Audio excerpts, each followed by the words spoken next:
আমরা সবাই জানি নবী আমার দ্বীনের প্রচার করেছে। আল্লাহ নবী কি প্রচার করেছে, কবে কি প্রচার করেছে এটাই তো জানলাম না।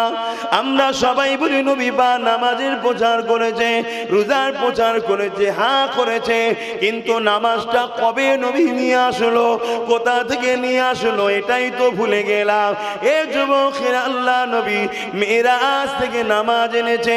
মেরাজে নবী কবে গিয়েছিল? 27 রজব নিবারাতে রাত্রে গিয়েছিল। কিন্তু মনে রাখবেন কত হিজরিতে গিয়েছিল এটাই তো আমরা জানি না। আল্লাহ নবী 621 মেরাজে গিয়েছিল, আর নবী পাক নবুয়াতের কাজ শুরু করেছিল 610-এ। নামাজ এনেছে 11 বছর পর। এই 11টা বছর ধরে নবী আমার কি করেছিল? এই 11টা বছর ধরে নবী আমার জমিনের প্রত্যেকটা অন্যায় অত্যাচারকে বন্ধ করেছিল, অত্যাচারীদের হাত থেকে নারীদের বাঁচিয়েছিল, প্রজনন করে এতিমদের অধিকার দিয়েছিল, বিধবার মর্যাদা দিয়েছিল, জালিম শাসকদের দাসত্ব শিকল থেকে মানুষ জাতিকে আল্লাহ নবী মুক্ত করেছিল। নবী পাকের আখলাক চরিত্র ব্যবহারে দলে দলে মানুষ নবীর উপরে দিওয়ানা হয়ে গিয়ে আমার নবীকে মুহাম্মদ রাসূলুল্লাহ বলে মেনে নিয়েছে। আরো জোরে বলুন সুবহান।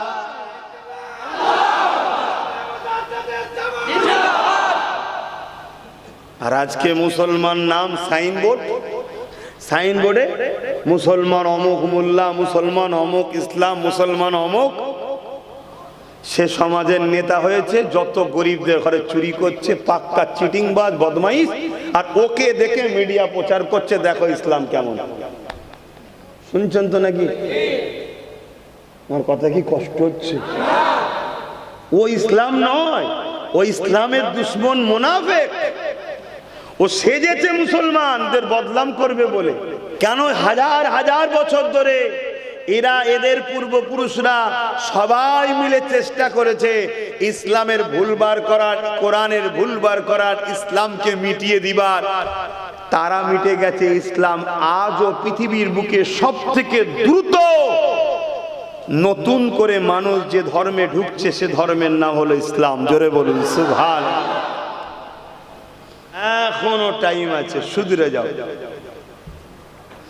শুধরে গিয়ে সেই নেতা নেতৃত্ব মানো, যা নেতৃত্ব আকাশে চাঁদ মেনেছে, যা নেতৃত্ব সূর্য মেনেছে, যা নেতৃত্ব কুল কায়নাতে সবাই মেনেছে, তিনি অন্য কেউ নয়, দোনজানের সুলতান আমিন আল্লাহ হযরতে প্রফেট মুহাম্মদ রাসূলুল্লাহ। এ যুবকেরা, তরুণেরা, বাপেরা, আমার নবী পাক সাল্লাল্লাহু আলাইহি ওয়াসাল্লামের সবথেকে বড় দুশমন ছিল আবু জেহেল। ওই আবু জেহেল চেয়েছিল আমার নবীকে মিটিয়ে দিবার। কখনো সৈন্য পাঠিয়ে, পুলিশ পাঠিয়ে আমার নবী পাককে শহীদ করে দিতে চেয়েছিল, কিন্তু সে পারেনি। অনেক চেষ্টা করেছে, পারেনি। লাস্টে একটা জাদুকরকে ডেকে এনেছে, যে জাদুকরটা হলো তৎকালীন সময়েতে সব থেকে বড় জাদুকর। হাবিব ইয়ামানি তার নাম, ইয়ামানে তার বাড়ি ছিল। এমন করে আমার রাসূলুল্লাহকে পরাজিত করবে, জাদু করে হারিয়ে দেবে, এই আশা করে আমার নবী পাকের কাছে আবু জেহেল জাদুকরকে নিয়ে এসেছে। আর পূর্ণিমার চাঁদ, চৌদ্দবী আকাশে চাঁদ উঠেছে, গোল চাঁদ উঠেছে। আল্লাহ নবী এমন করে আবু কুবাইস পাহাড়ে ধারে হাঁটাহাঁটি করতে লেগেছে। আবু জেহেল ওই জাদুকরকে নিয়ে আল্লাহ নবীর কাছে চলে আসলো। আল্লাহ নবীকে বলতে লাগলো, হে মুহাম্মদ, এ হাবিব ইয়ামানি, এ আপনার সঙ্গে কিছু কথা বলতে চায়। আল্লাহ নবী বললেন, কি কথা বলতে চাও? ওই হাবিব ইয়ামানি বলল, আপনি যে নবী দাবি করেছেন, রাসূল দাবি করেছেন, আখেরি মেসেঞ্জার দাবি করেছেন, প্রফেট দাবি করেছেন, আল্লাহর পক্ষ থেকে যে আপনি এসেছেন, এর কিছু নমুনা আমাকে দেখান। তবে নমুনাটা জমিনে দেখালে হবে না, আসমানে দেখাতে হবে। কেন? জাদুকররা জানে জাদু জমিনের উপরে হয়, আসমানের উপরে চলে না। এই সমাজে কিছু বাবা বেরিয়েছে, চমৎকার বাবা। কি বাবা? চমৎকার বাবা। নানা রকম সব জাদুর খেলা দেখায়। শুনছেন? এই সব চমৎকার খেলা দেখে আমার সমাজের প্রচুর মানুষ তাদের কাছে যে তাদের গোলাম হয়ে যাচ্ছে। কিন্তু যারা প্রকৃত মুহাম্মদ রসুলের গোলাম, তাদেরকে কি গোলাম বানাতে পারবে? তাহলে এই বাবারা ইসলামের দুশ্মন হবে না? হবে না? জাদুকরও জানে জাদু জমিনে চলে, আসমানে চলে না। এত বড় বড় সব বাবা বেরিয়েছে, নবীর বিরুদ্ধে বলছে, ইসলামের বিরুদ্ধে বলছে, আছে না? নাই? অনেক বাবা বেরিয়েছে ইসলামকে খতম করে দেবো, টেন্ডার নিয়েছে। ওই সব বাবাদেরকে বলি, একটা চুলকোনা মিটাতে পারবি? চুলকোনা বোঝেন তো নাকি? শুনছেন তো নাকি? এমন একটা ফুসকুড়ি দেবে, ওই ফুসকুড়িটাকেই মিটাতে পারবি না। এ বাবা লেগেছে ইসলাম মিটাবো, আর এই সব ভণ্ড 2 নম্বরের পাল্লায় পড়ে আমাদের সমাজের ছেলেরা তারা হই হই করতে লেগেছে। আল্লাহ নবী বললেন, অন্যায় দেখলে হাত দিয়ে রাখো।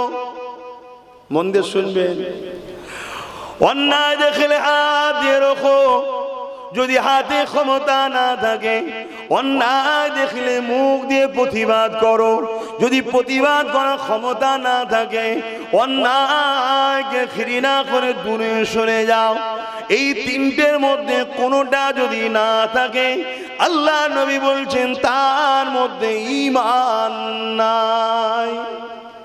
শুনছেন? আজ লাখো কোটি মুসলমান অন্যায় দেখছে, হাত দিয়ে রোখে নে। অন্যায় দেখছে, মুখ দিয়ে প্রতিবাদও করেনি। অন্যায় দেখছে, দিল থেকে ঘৃণা করেনি। উপরন্তু অন্যায়কারীদের সঙ্গে সামান্য 1 কাপ চায়ের বিনিময়ে তাদের হ্যাঁ হ্যাঁ বলতে লেগেছে, তাদের গা মিলিয়ে চলতে লেগেছে।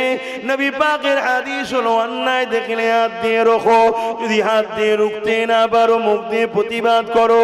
যদি মুখ দিয়ে প্রতিবাদ না করতে পারো, ঘৃণা করে সরে যাও। আজ আমরা কি দেখলাম? এই সমাজের মধ্যে যারা আমাদের বেটিদের ইজ্জতকে লোটে, আর যারা ইজ্জত লোটে ওই আসামিদেরকে বাঁচাবার জন্য, যারা এমন করে জামিনদার হয়ে দাঁড়িয়ে যায়, ঢাল হয়ে দাঁড়িয়ে যায়, আমরা ওই অসহায় বেটির পক্ষে না দাঁড়িয়ে ওই জালিম অত্যাচারীদের পক্ষপাতিত্ব আমরা নিই। এই অন্যায়ের বিরোধী না করে, এই অন্যায়কে মিটাবার স্বপ্ন না দেখে, এই অন্যায়ের বিরুদ্ধে না বলে, এই অন্যায়কে ঘৃণা করে না থেকে, এই অন্যায় যারা করেছে তাদেরকে যারা বাঁচাতে চায়, সেই জালিমদের সঙ্গে আমরা মিশে থাকি না? থাকি না? শুনছেন তো? ভুল হতে পারে মানুষের, যদি আমরা ধরিয়ে না দিই, আপনি তো ধ্বংস হয়ে যাবেন। আমি ওয়াজ করব না আওয়াজ করব? কোনটা? ওয়াজ করব না আওয়াজ করব? কোনটা? ওয়াজ আলাদা জিনিস, আওয়াজ আলাদা জিনিস। আপনারা ওয়াজ শুনছেন না আওয়াজ শুনছেন?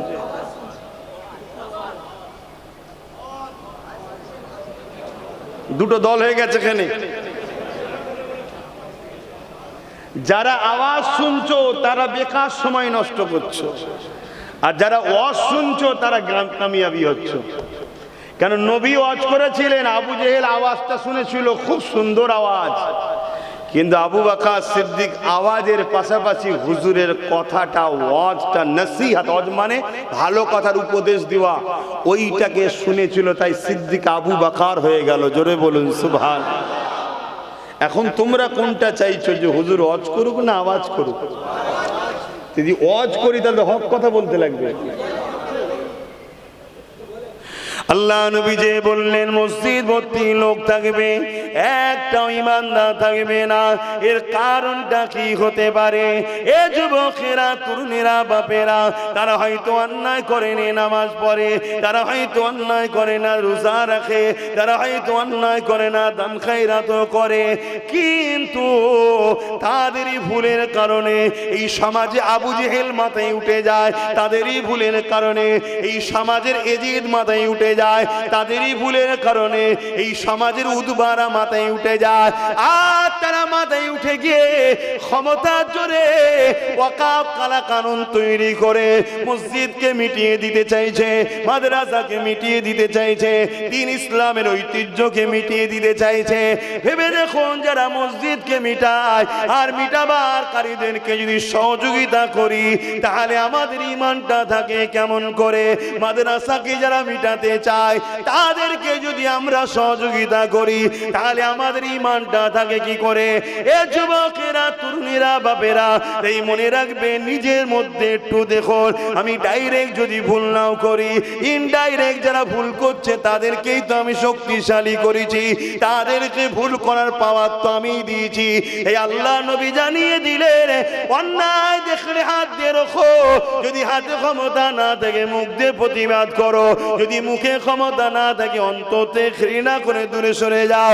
যদি তিনটের মধ্যে কোনোটা তোমার মধ্যে না থাকে, অর্থাৎ অন্যায় রয়েছে হাত দিয়ে রুখতে পারো না, দ্বিতীয় নম্বর মুখ দিয়ে প্রতিবাদ করো কিন্তু মুখেও প্রতিবাদ করতে পারো না, তিন নম্বর হলো অন্ততে ঘৃণা করো, ঘৃণাও করতে পারলে না, উপরন্ত অন্যায়ের পক্ষে দাঁড়িয়ে গেলে, মনে রাখবে আল্লাহ নবী জানিয়ে দিল তার মধ্যে ঈমান নাই।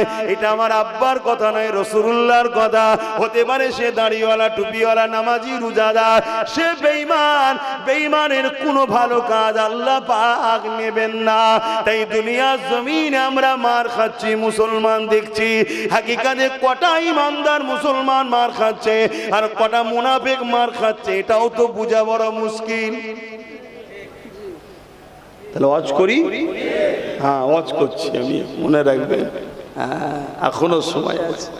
যদি ক্ষমতা থাকে হাত দিয়ে রোকো, দেখছে একা পারবো না, মুখ দে তাও পারবো না, অন্ততে ঘৃণা করে, এটা তো আল্লাহ জানছে, সব সরে যাও। তুমি তা না করে সেই জালিমদের পক্ষপাতিত্ব এখনো। হ্যাঁ,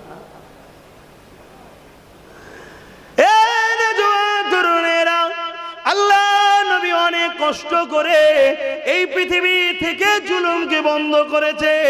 আল্লাহ নবী অনেক কষ্ট করে এই পৃথিবী নারীদের ঘরে জালিম অত্যাচারী নরখাদু মানুষের হাত থেকে বাঁচিয়েছে। আল্লাহ নবী অনেক কষ্ট করে এই পৃথিবীর নারীদের অধিকার দিয়েছে। আল্লাহ নবী অনেক কষ্ট করে এতিম বিধবাদের মর্যাদার ব্যবস্থা করেছে। আল্লাহ নবী অনেক কষ্ট করে এই পৃথিবীর জমিনের মানুষগুলোকে এক আল্লাহ দাসত্ব করা শিখিয়েছে। আল্লাহ নবী অনেক কষ্ট করে এই পৃথিবীর জমিনে না ইনসাফ ইনসানিয়াত প্রতিষ্ঠিত করেছে। আজ সেই নবীর উম্মত দাবি করে আমরাই তো ইনসাফের বিরুদ্ধে, আমরাই তো ন্যায়ের বিরুদ্ধে, আমরাই তো নারীদের অধিকারের পক্ষে নয়, আমরাই তো গরিবদের ঘরে জুলুম করার, যারা জুলুম করে তাদের পক্ষে। তাহলে বলুন তো আমার আল্লাহ পাক আমাদেরকে কেন সাহায্য করবে? মনে রাখবেন, ইসলাম ছিল, আছে, থাকবে। ইসলামকে কোনো মা এমন সন্তান জন্ম দিতে পারেনি ইসলামকে মিটিয়ে দিতে পারে, কেননা ইতিহাস বলতে লেগেছে আর যারা ইসলামকে মিটাতে লেগেছে এদের থেকে বড় বড় তাগুতি শক্তি যারা ছিল তারাও ইসলামকে মিটাতে চেয়েছে। আল্লাহ তাদের সঙ্গে দুই ধরনের ব্যবহার করেছে, হয় তাদেরকে মিটিয়ে দিয়েছে, নাই তাদেরকেই আল্লাহ ইসলামের খাদেম বানিয়ে দিয়েছে। পৃথিবীর রাজা ছিল নমরুদ, ইসলামকে মিটাতে চেয়েছিল। আর আমাদের অনেকে ধারণা হলো ইসলাম নাকি ১৫০০ বছরের। এটা আবার একটা ভুল ধারণা আমাদের মধ্যে আছে, ইসলাম ১৫০০ বছরের। না রে, ইসলাম ১৫০০ বছরের না, ইসলাম তো বাপ আদম মা হাওয়া থেকে শুরু। জোরে বলুন সুবহানাল্লাহ। যেখানে পৃথিবীতে ৩টে মানুষ ছিল না, দুজনেই ছিলেন ইসলামের অনুসারী, সেদিন থেকে ইসলাম। কিন্তু আজকে আমরা দুঃখের সাথে বলতে হয়, টিভিতে একদল মানুষ ডিবেটে বসে পাগলা কুকুরের মতো কি যে বকে আল্লাহ ভালো জানে, আর কুকুরই ভালো জানে। আমি কি করে বলি বলেন না? দিন রাত বকে যাচ্ছে, ১৫০০ করে যাচ্ছে। আরে মাথা মোটা পাগল, জানিস না যে জিনিস ভালো তাহলে জান। ১৫০০ বছর আগে ইসলামের শেষ মেসেজ দাতা এসেছে, শেষ রসুল এসেছে, শেষ প্রফেট এসেছে। এর আগে আরো ১,৭২,২,২৪,০০০ নবী রসুল এসেছে। জোরে বলুন সুবহানাল্লাহ। এবং যিনি শেষ এসেছেন তিনি আবার সবার আগে সমস্ত প্রফেটদেরও তিনি নেতা। জোরে বলুন সুবহানাল্লাহ। কেন ভিআইপি তো শেষেই আছে নাকি গো? একটু কথা বলছেন না আপনারা? এ যুবকেরা, দুজনের কথা বলছি। পৃথিবীর কেউ জানে না এমন লোক নাই। পৃথিবীর শক্তিশালী জালিম সন্ত্রাস একটা শাসক, যার নাম হলো ফেরাউন। সে চেয়েছিল মুসা নবীর দ্বীনের প্রচার, যেটা ছিল ইসলাম। মুসা নবী ছিল মুসলমান, মুসা নবীর কলেমা ছিল লা ইলাহা ইল্লাল্লাহ মুহাম্মাদুর রাসূলুল্লাহ। আর মুসা নবীর উম্মতদের কলেমা ছিল লা ইলাহা ইল্লাল্লাহ মুসা কালিমাতুল্লাহ। তিনারাও এক আল্লাহর উপাসনা করতেন। সেই মুসা নবী এবং তিনার অনুসারী দিগকে ফেরাউন চেয়েছিল মিটিয়ে দেবে। এই যুবকেরা তরুণের আল্লাহর হুকুম হয়ে গেল। মুসা নবী তিনার সাথীদের করে নিয়ে মিশর ছেড়ে রওনা দিতে লেগেছে। আর যেতে যেতে দেখা যায় রাস্তায় নীল নদ পড়ে গেছে। ওই ফোরাত নদীর তীরেতে, ওই নীল নদীতে সামনে বিশাল তুফান চলছে। আর পিছন দিকে ঘুরে দেখে হাজার হাজার উলঙ্গ তরোয়াল নিয়ে এমন করে সন্ত্রাস ফেরাউন তার বাহিনী নিয়ে আসছে। মুসলমানদেরকে মেরে দেবে, ইসলামকে মুছে দেবে, মুসা নবীকে শেষ করে দেবে। মুসলমান তার সাথে যারা আছে একটা কাউকে রাখবে না, সব দুটুকরো করে দেবে, সব কিছু কাটা করে মেরে দেবে। এই দৃশ্য দেখে সাথীরা বলতে লেগেছে, ও হযরত নবী মুসা, আমরা তো বিপদে পড়ে গেলাম। সামনে বিশাল লোহিত সাগর, যদি আমরা এতে লাফ দিই এই তুফানে আমরা মারা যাব, শেষ হয়ে যাব। আর যদি না সামনে দিকে আগায়, পিছন দিকে বিশাল হাজার হাজার বাহিনী নিয়ে উলঙ্গ তরোয়াল নিয়ে ফিরাউন বাহিনী নিয়ে আসছে, এই জায়গাতে আমরা বাঁচবো কি করে? মুসা নবী বলেছিলেন, চিন্তা করো না, কখনোই আমরা শেষ হব না, কারণ আমাদের হিফাজতের দায়িত্ব স্বয়ং আল্লাহ পাক নিয়েছে। আরো জোরে বলুন সুবহান। আমাদের হিফাজতের দায়িত্ব কি আল্লাহ নিয়েছে না লাইনে? জোরে বলুন। মুসলমানের না মোমেন মুসলমানের? হ্যাঁ, মোমেন মুসলমান। এবারে বাপ মৃত্যু তো হবে রে বাবা, তাই তো নাকি? আল্লাহ যদি কারো কপালে লিখা থাকে হকের পক্ষে থাকার জন্য শহীদের মরণ হবে, তোমরা কি খুশি নয়? এই কথা বলো না, খুশি নয়? তুমি কি চাও 2 বছর বিছানায় পড়ে থাকি আর তোমার ছেলের বউ, তোমার বেটার বউ, তোমার নিজের পরিবার, তোমার ছেলেরাও সবাই বিরক্ত হোক, এ বুড়ো কবে মরবে, এ কি জ্বালান জ্বালাচ্ছে, এরা মরণ চাও নাকি? আরে বীরের মতো মরবে।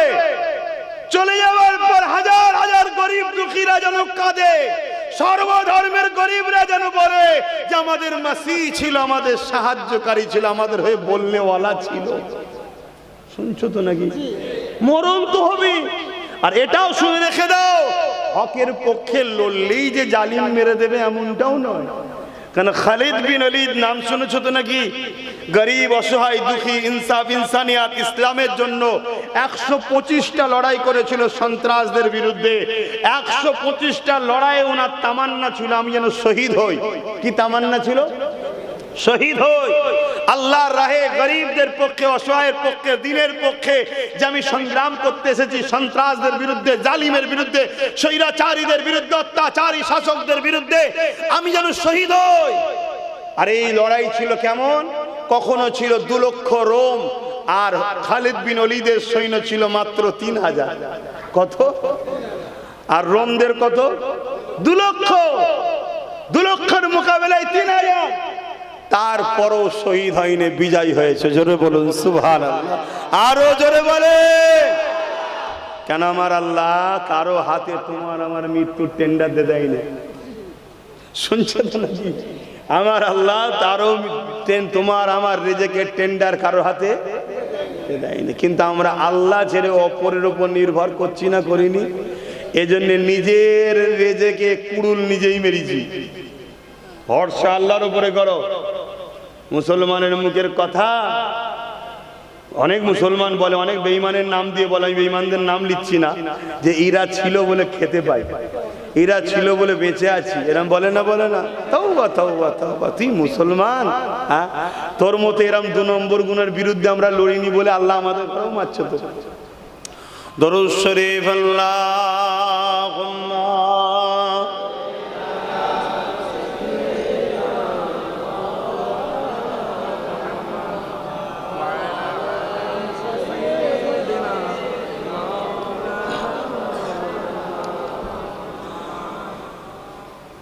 যাদের হৃদয়ে আছে আল্লাহর ভয়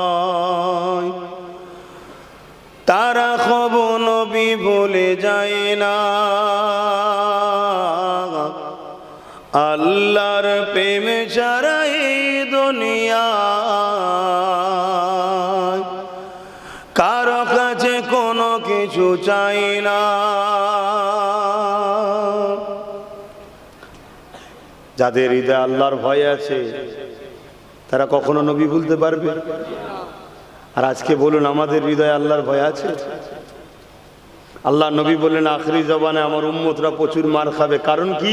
তাদের অন্তর থেকে আল্লাহর ভয় সরে যাবে, দুনিয়ার ভয় এসে যাবে, তাগুতি শক্তিকে ভয় করবে। খুব সাবধান, আখরি জবানা। যাদের হৃদয়ে আছে আল্লাহর ভয় তারা কবু নবী ভুলে যায় না। আল্লাহর প্রেম ছাড়া এই দুনিয়ায় কারো কাছে কোনো কিছু চাই না। রাতের আধারে যারা সিজদাতে রয় দু চোখের আঁসুতে নদী যেন বয়। রাতের আধারে যারা সিজদাতে রয় দু চোখের আঁসুতে নদী যেন বয়। ছলনার ঘাচানি যত আসো, ছলনার ঘাচানি যত আসো, পিছনে ফিরো তাকায় না।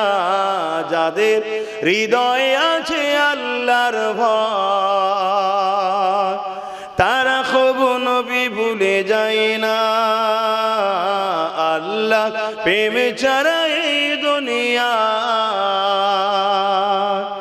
কার কাছে কোনো কিছু চাই না। দিনে কায়েমের পথে যারা অবিচল তারা হলো আল্লাহর প্রিয়জন। দিনে কায়েমের পথে যারা অবিচল তারা হলো আল্লাহর প্রিয়জন। বাতিলের কাছে যারা হার মানে না, বাতিলের কাছে যারা হার মানে না, সংগ্রাম করে যায় অমরণ। তাই তো, বাতিলের কাছে হার মানলে হবে? বাতিলের কাছে যারা হার মানে না, সংগ্রাম করে যায় অমরণ। যাদের হৃদয়ে আছে আল্লাহর ভয় তারা কবু নবী ভুলে যায় না। আল্লাহুম্মা সাল্লি আলা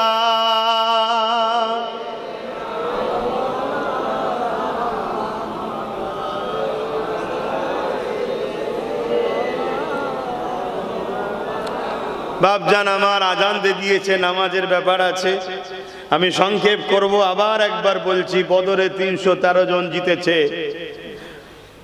2 লক্ষ মোতার যুদ্ধ, রোমদের আর ওইদিকে 3000 মাত্র, তাও বিজয় হয়েছে। খাইবারে, খন্দকে, সব জায়গায়। কেন? তাদের মধ্যে হুজুরের আদর্শ ছিল। জোরে বলুন সুবহানাল্লাহ। তাই নিজেকে হুজুরের আদর্শে আদর্শিত করো। কোনদিন যত বড়ই দুশ্মন হোক না কেন, সেই দুশ্মনের উপরে তুমি কখনো আগ বেরিয়ে জুলুম করতে পারো না। সে যদি তোমার উপরে জুলুম করে, জান বাঁচাবার জন্য ডিফেন্স তোমার জন্য করা যায়। এবং জুলুম তার বেটির উপরে নয়, তার নারীর উপরে নয়, মেয়েদের উপরে নয়, বাচ্চাদের উপরে নয়, বুড়োদের উপরে নয়। এটা আদর্শ হওয়া দরকার, ঠিক না? ঠিক। আসুন সালাম দেবো। কেউ কি বেজার হলেন? সালাম দেবো। ইয়া নবী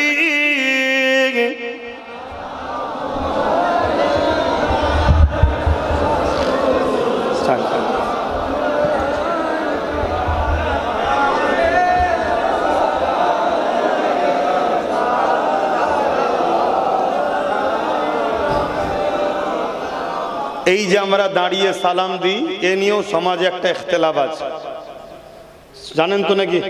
অন্যায়ের বিরুদ্ধে বলা এটা ইমানি দায়িত্ব, তাই বলছি। কেউ যদি বসে সালাম দেয় আমি তার বিরুদ্ধে নয়, শুনছেন? কিন্তু কেউ যদি আমার দাঁড়ানোর বিরোধী করে তা আমি কিন্তু তার বিরুদ্ধে। আমি কিছু বুঝাতে পারলাম? কেউ যদি বসে সালাম দেয় আমি তার বিরুদ্ধে নয়, সেটা তার রুচি, তার পছন্দ, জবাব হুজুরের কাছে দেবে, আমার কি দেখার দরকার। কিন্তু কেউ যদি আমার দাঁড়ানোর বিরোধী করে আমার কিন্তু তার বিরুদ্ধে। কিরকম বিরোধী? তার সম্বন্ধে আহলুস সুন্নাত ওয়াল জামাতের ফতোয়া হলো সে একজন মুনাফিক, গুস্তাখে রাসূল, মুনাফিক মুসলমান। শুনছেন?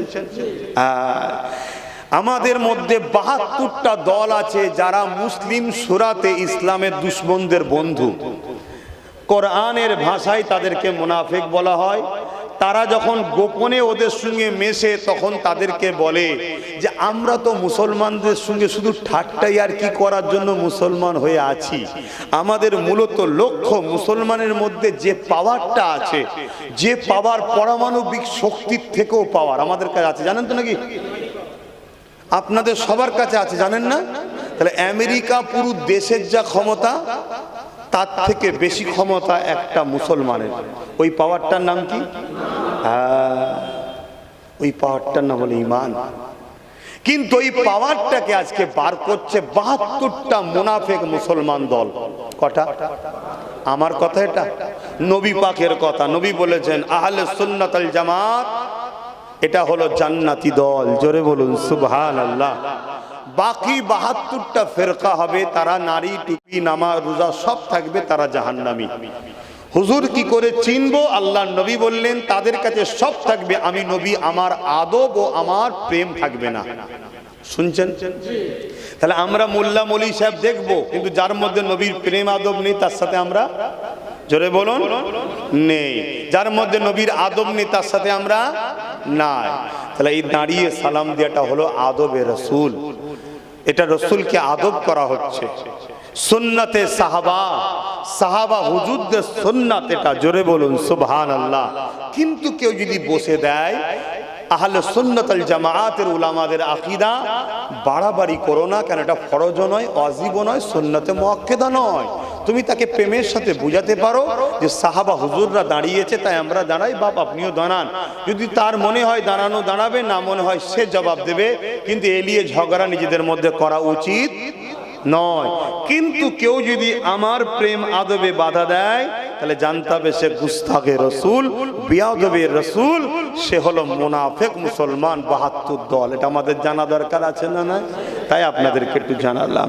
আসেন, আমাদের মধ্যে এই ৭২টা দলকে করছে ইসলামের দুশমনরা। এর পিছনে সব থেকে বড় অবদান হচ্ছে ইহুদি আর খ্রিস্টানদের। তারা কোটি কোটি ডলার টাকা খরচ করে এই নকল ইসলাম, নকল মুসলমান দল তৈরি করছে। তাদের একটাই কাজ, নকল মৌলী সাহেবদের একটাই কাজ, নামাজ দেবে, রোজা দেবে, দাড়ি দেবে, টুপি দেবে, জুব্বা দেবে, পাগড়ি দেবে, কোরআন তেলাওয়াত দেবে, সব দেবে, শুধু কাজ একটা, এখান থেকে নবীর প্রেম আর আদবটাকে বার করলে, অর্থাৎ পারমাণবিক শক্তির থেকেও যে শক্তি ঈমান, ঈমানটাকে বার করলাও। আর ঈমান যখন বেরিয়ে যাবে, এ মুসলমান নিজের ভাইকে নিজেরাই কাটবে, নিজেরাই খুনোখুরি করবে, নিজেরাই সামান্য ভিক্ষার জন্য মারপিট করবে, ছিঁড়াছিঁড়ি করবে, চুরি করছে না, করে না? সব ঈমানের সমস্যা, সব ঈমানের সমস্যা। আসেন সকলে প্রাণ ভরে উচ্চ আওয়াজে জবান খুলে পড়ুন, হে নবী সালাম ইয়া রাসূল ইয়া হাবিব সালাম সালাম ইয়া নবী নামো ও পিয়া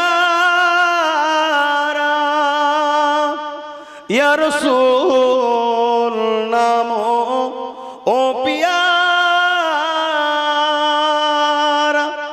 अर्श पर हक ने पुकारा, सच पैगंबर हमारा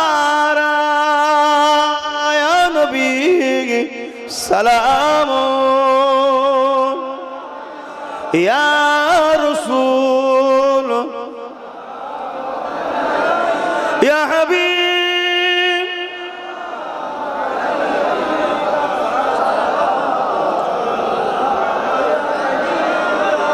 কঠিন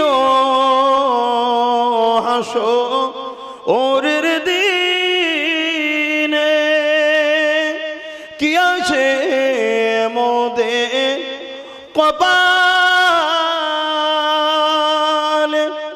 গুনাহগার উম্মাহ আতো আপনার লইবেন সঙ্গে এ মাহশরে